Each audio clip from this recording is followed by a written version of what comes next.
Arrived at the boatyard today to a scene of 6 fire engines, 3 ambulances, and 3 police cars.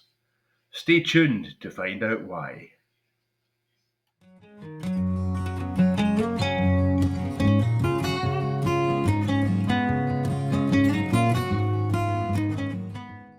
Don't panic. None of you panic.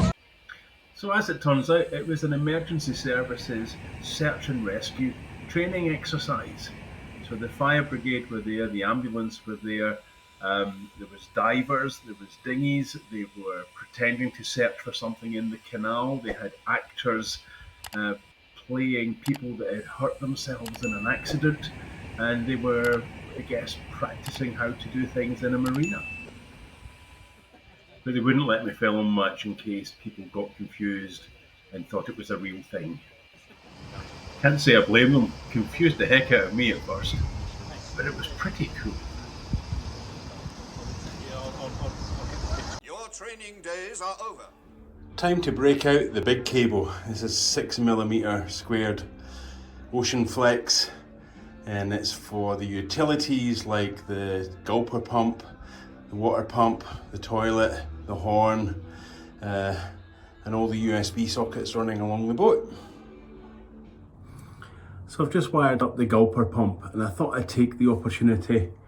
Oh God, is that mansplaining? I don't know. But everybody talks about voltage drop, so I thought I'd show you what the voltage drop is.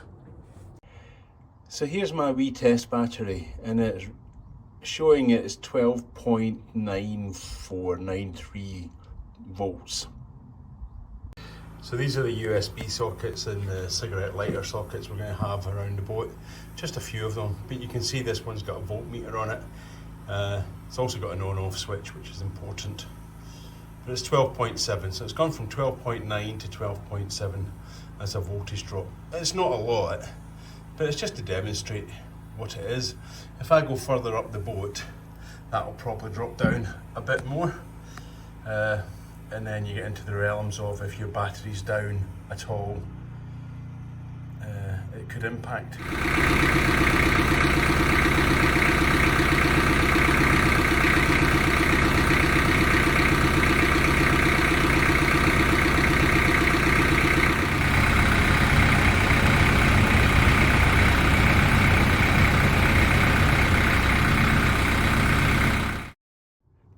Well, that pile of spaghetti equates to the very last parts of the first fix wiring, and the tails are long because I'm still deciding what type of fuse box I want.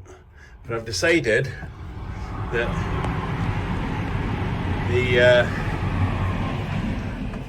horn button, I'm going to change the buttons I've got, horn, light thingy, and then I'll run them all the way along the roof.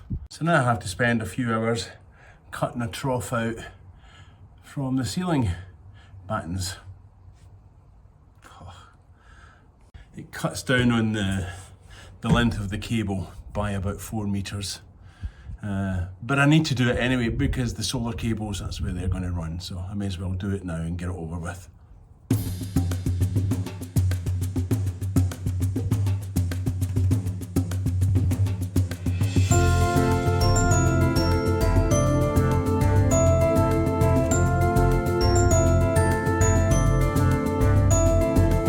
I decided that's pretty loud and I'm getting dust in my eyes, so on with the PPE and the earplugs, and that will stop me getting bits of foam in my eyes.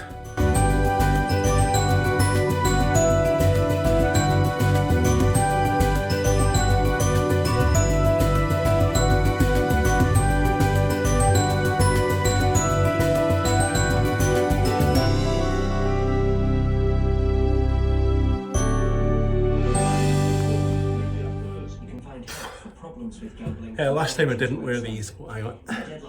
The last time I didn't wear the glasses, I got a bit of spray foam stuck in my eye. It took days to come out, it was annoying. Anyway, that's it, all done. So that's me now, got channel for the tunnel light, the nav lights, the horn and the solar cable. I better turn that radio down, the earplugs on, couldn't hear it. Happy with that. I'm just going to have to put some spray foam back in again, and I thought I was bloody done with the spray foam. Hey ho, you know, it's just, this is an awesome part of the journey, just getting all of the lighting done, all of the cabling done, everything ready, and now I know I've got a stable base to start putting up the lining until I find the next thing that I need to do before I put up the lining. It's kind of going like that at the moment. Another day at the boat. Another pile of new supplies. Right, time to do the last cable run, and it's a long one. Horn, nav lights, tunnel light, the full length of the boat in conduit. I'll see you in about 4 hours. A few hours later, and I've managed to run the tunnel light, the nav light, and the horn, and I've actually got space here for the sat nav cables, and probably enough room for the Wi-Fi aerial. But that's a long, all the way along. That's a productive day. Now today I've also replenished my snack cupboard. Snack water tank, really, and drinks cabinet. Oh dear.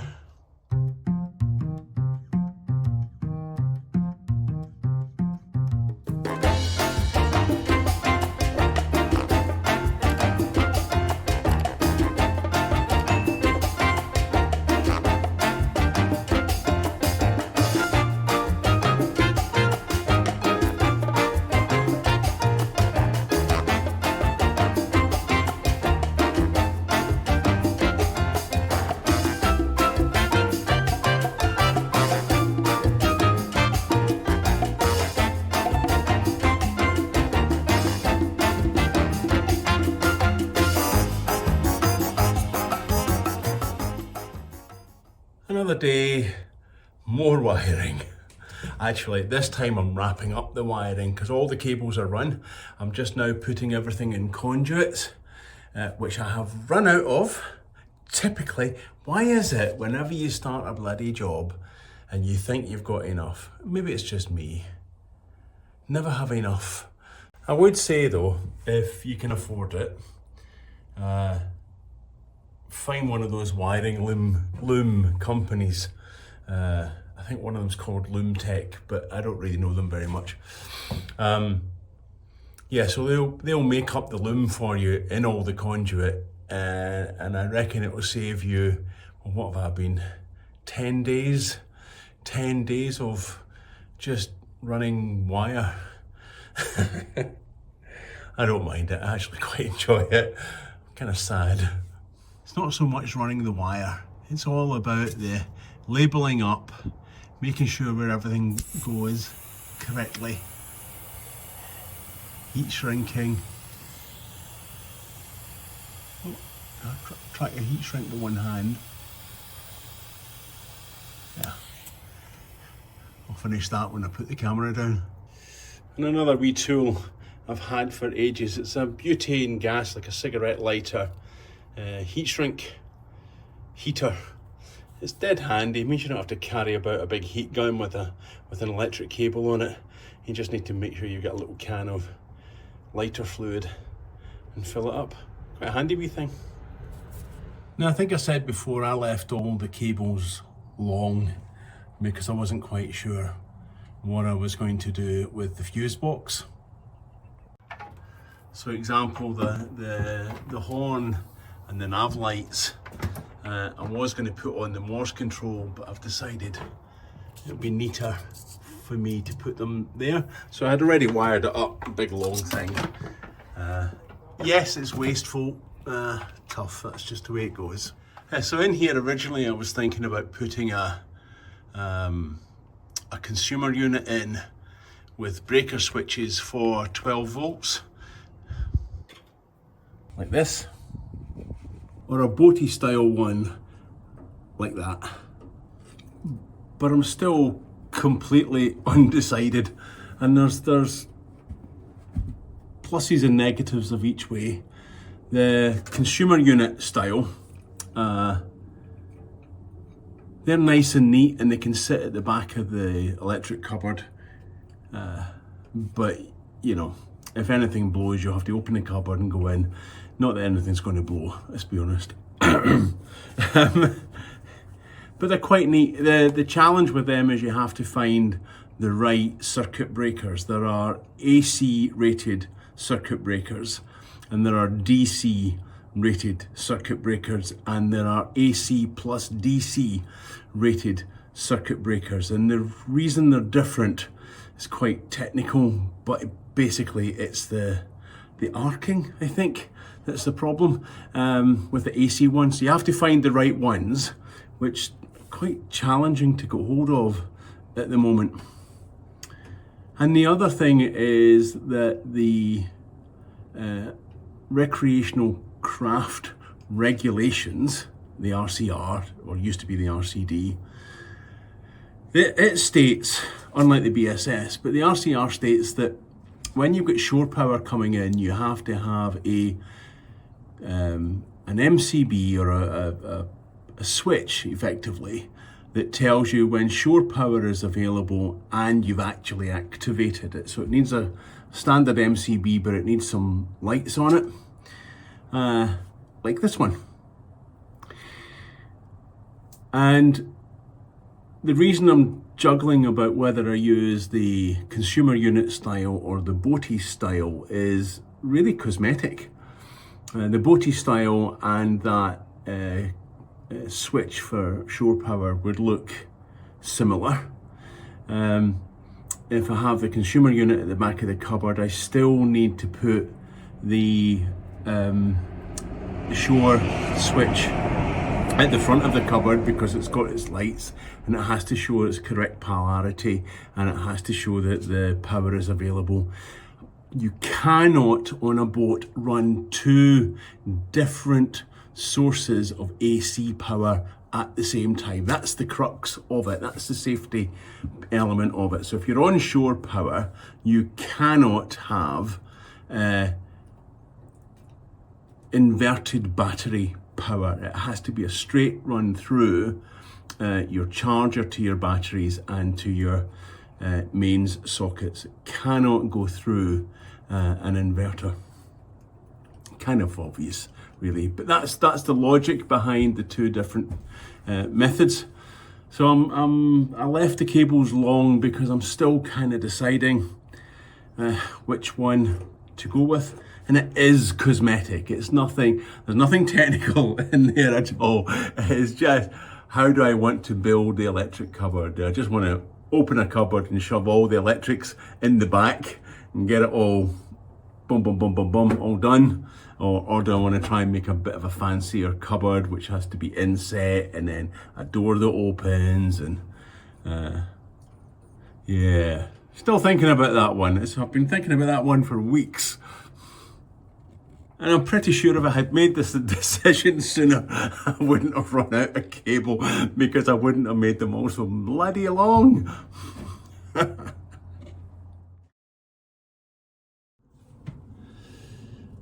Golly, 60 days I've been doing this and you've been watching. Well, maybe not watching for 60 days. God knows how many episodes that is. 60 days, nearly 3 months. Wow, doesn't time fly when you're knackered? I wasn't quite sure where we had got to in all that time, really. I'd said to Roma that I felt I hadn't really done very much, and you know, 60 working days versus 60 elapsed days. It's definitely working days. It's been a lot more elapsed days. I think it was, we kind of properly started around February. But you know, you do like a day or 2 days, 3 days a week. Or sometimes I wouldn't come down because it was either so heavily raining I just wanted to stay in bed. Or just waiting for stuff, really. it's taken me a wee while to connect everything that I've got on the diagrams, like the electric circuit diagrams, connect all of that into actual execution. You know, where am I running the cables? How am I running the cables? Yes, I know my diagram says I'm running it in the roof, but just exactly where. That kind of stuff has taken a little while. Roma said, well, why don't you look back on what you've done, and you'll see that we've actually achieved an awful lot. You've delivered the boat, we've had the floor up, we've varnished all the subfloor, we've adjusted the ballast where needed, we've built floor lockers, we've built inspection hatches, we have trimmed and trimmed and trimmed and trimmed and trimmed and trimmed and trimmed spray foam. Done battens, you know, and I'm just about finished the first fix electrics. I'm putting all the cables that we've run now into conduit, which takes ages, really takes ages, even with one of those stupid little tools which keep coming out. I just find it easier to do it by hand. And I've run out of the conduit, so that's a case of order some more, so we'll get that in a couple of days and finish all of that. So what's next really? I wanna tweak the AC electrics a little bit.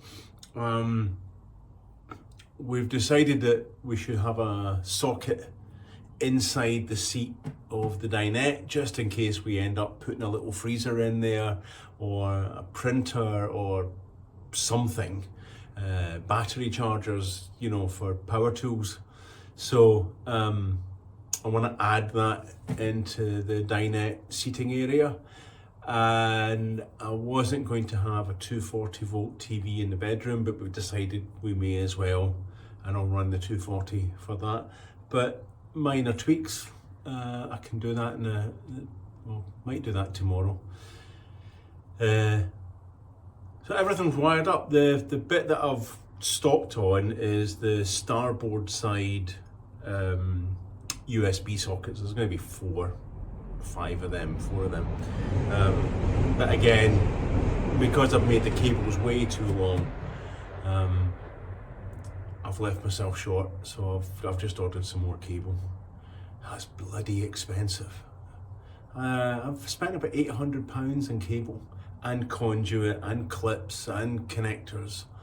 That's a bit over my budget. My budget was, I had put in £600 in my budget for all the cable. But you know, it's a boat. Anyway, so 60 days of 300 plus, maybe 400. Really happy with progress, and if you've been watching for all of that, thank you very much. Oh, it's a hot one today. Jobs today, let's test all the electrics that I've wired up and just make sure everything's working okay, and I want to just check the voltage drop as well. So I don't know if you can see that. The voltage drop on the very end of the ceiling lights, which is a 2.5mm squared cable and a 60 meter run, is 11.8 volts. So that's a whole 1 volt less than it is at the battery. That just really demonstrates the voltage drop. So that voltage drop on the lights is 1.5%, which is well within the 3% target. So I'm going to check the voltage drop on the water pump circuit to make sure that's within tolerances, and the gulper circuit. Now there's an argument that says you put a 10mm cable for the water pump to avoid the big voltage drop, but we'll see what it's like. So this is a water pump on a 6mm squared cable. What's that? 12 AWG? 14 AWG? One of those two. So we're getting 12.6 as the volt on this circuit. And the battery's rated at 12.6 or 12.7. So negligible voltage drop on the big fat cable. So I'm really happy with that. That's perfect. Don't need to run a 10mm cable. Don't need to change the cabling. Excellent exercise, and I hope that helps show demonstrably what voltage drop it is. And the absolute longest cable I've got at the 6mm squared cable is the horn, which is the full length of the boat. And it's also showing 12.6, so no voltage drop there either. Now, I have to confess, 60 working days in, getting the electrics sorted, I'm kind of feeling a little bit horny. Oh dear, it's really, that's so bad.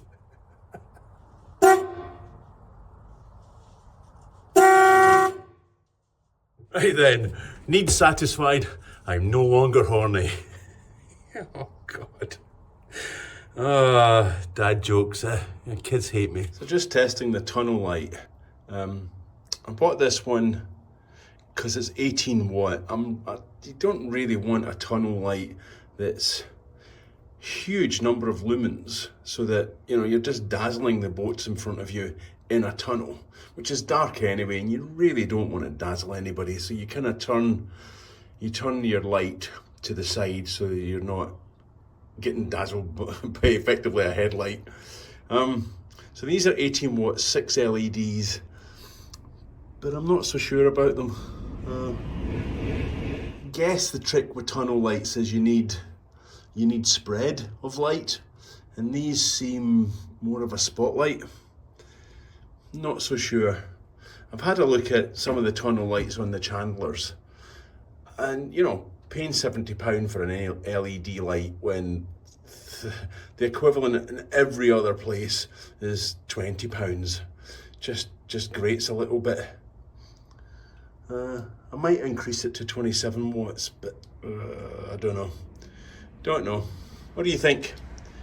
I think that's quite a nice light. I think it's good enough for a tunnel. Difficult to see in the daylight here. Oh, God, blimey. It's hot today, so I've raided my drinks cabinet. Yeah, so I'm curious about tunnel lights. I've had a look.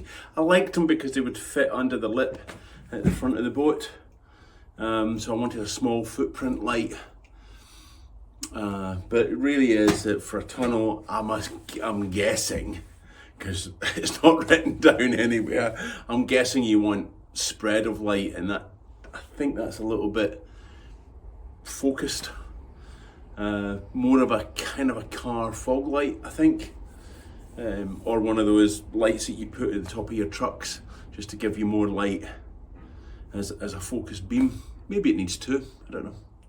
Comes in a pack of two for some, maybe that's what it is. Anyway, so while we're on the subject of lights, I've also tested the nav lights. Train! Yeah, about every 30 seconds there's a train. Yeah, so narrowboats are funny with navigation lights. You don't really need them. Technically, you don't need them because you're on a canal and there's no regulations on a canal that you need navigation lights.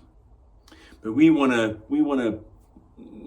do the whole network if we can, which means going on rivers. And some rivers dictate that you need navigation lights. So that's why we're fitting them, really just to comply with the bylaws of the rivers. However, most narrowboats, as far as I can tell, most narrowboats are just not that compliant with the collision regulations necessary for rivers. So the call regs, they call them. Which states that you must, like boats in a marina, boats at sea, you have to have a mast light. Well, narrowboats don't have a mast. You need to have your navigation lights, which are visible at a certain distance based on the length of your boat. Fine, that's fair enough. The red and the green light at the side.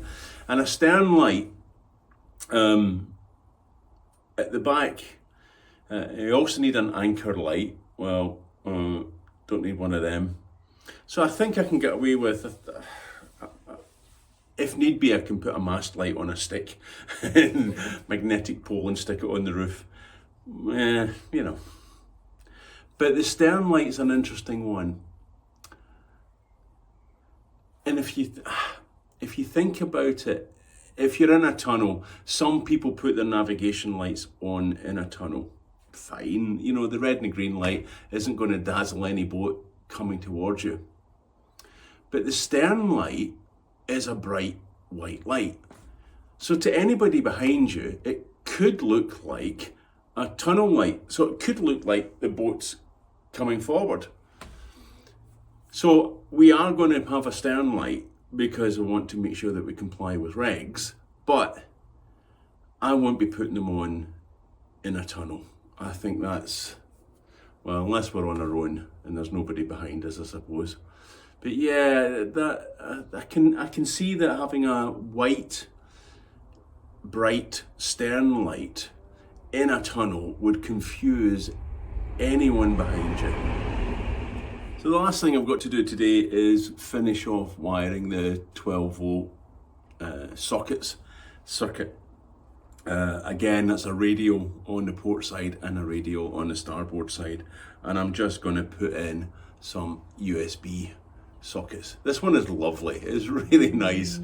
But it doesn't have an on-off switch. This one's also quite nice, which it does have an on-off switch. I don't imagine the draw on this is massive.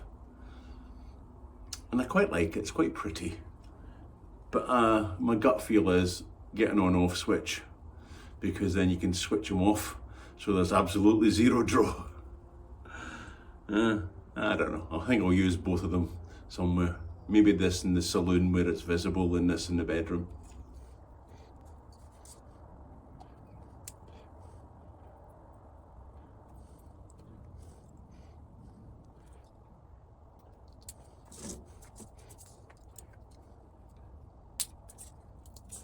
Right, that's the tail, very last tail of the USB sockets put in. Now let's just check that works. There you go, and it's actually charging up my phone, so nice neat wee thing that. And you've got the on-off switch, which my gut feel says it's important, but I don't know. Anyway, that's the port radio, and we're going to do the starboard radio. Right, it's the end of the day, it's a Friday, it's hot, and there's a pub across the road. Guess where I'm going?